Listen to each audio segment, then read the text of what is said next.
kitchen. Hello everyone, today we are making a classic shortbread. Now this classic shortbread is really easy. It only has 3 ingredients, so it's quick and easy. It's quite a simple recipe, really easy. It might be a little bit of a boring video because it's so simple, but it's pretty easy and quick and fun. And if you have guests over, they might eat all of them. So, just a warning, they're delicious too.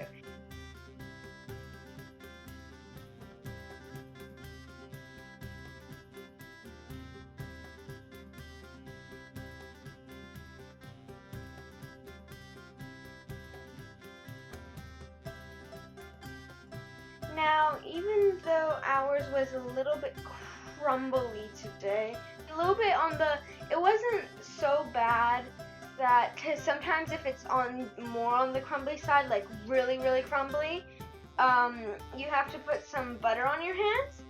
But here, we didn't have to do that. We just had to be a bit more gentle, because as you can see here, this section was okay, but the other sections were too crumbly.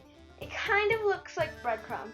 Now a better approach would be smushing it together with your hands, pressing it down to the right height, and then just smoothing it out with the rolling pin, because it's kind of nice to have something that's imperfect, because it makes you think of that rustic, nice homemade vibe, and it doesn't look store perfect, so that's always nice.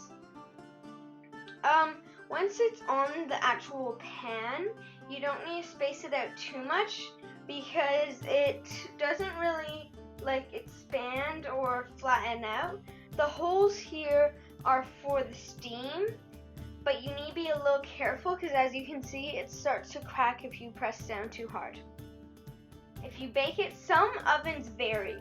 Like, we've baked it for 25 minutes and it just starts to brown around the edges, but some ovens, like when we made it in my grandmother's oven, it took less time because it was hotter than ours. And bon appetit.